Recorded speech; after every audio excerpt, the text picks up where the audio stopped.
Welcome to Sweet Life Beat Life. We hope this video helps. In this video, I will show you how to make delicious fried rice using an easy method. This dish is perfect for beginners and comes together quickly with just a few simple steps. The key to great fried rice is using day-old, cold rice, which prevents it from becoming mushy. We'll also talk about getting all your ingredients ready before you even turn on the stove, making the cooking process smooth and enjoyable for everyone. Now let's get cooking. Start by heating about 1 tablespoon of oil in a large pan or wok over medium-high heat. Cook your protein, like chicken or shrimp, until it's nearly cooked through, then set it aside. Next, add your harder vegetables, such as diced carrots and onions, and stir-fry them for about 2 to 3 minutes until they begin to soften.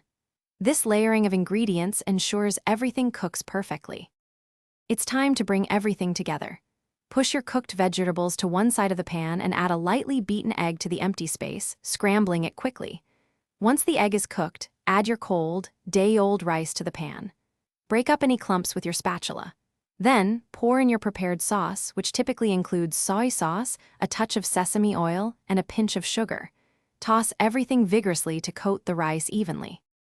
For the grand finale, return your cooked protein, whether it's chicken, shrimp, or tofu, back into the pan with the rice and vegetables. Add any fresh elements like chopped green onions or cilantro for a burst of freshness and color. Continue to stir-fry for another 1 to 2 minutes, ensuring everything is thoroughly heated through and well combined. Serve your delicious homemade fried rice immediately and enjoy your culinary creation. Thanks for watching. Consider subscribing if we helped you.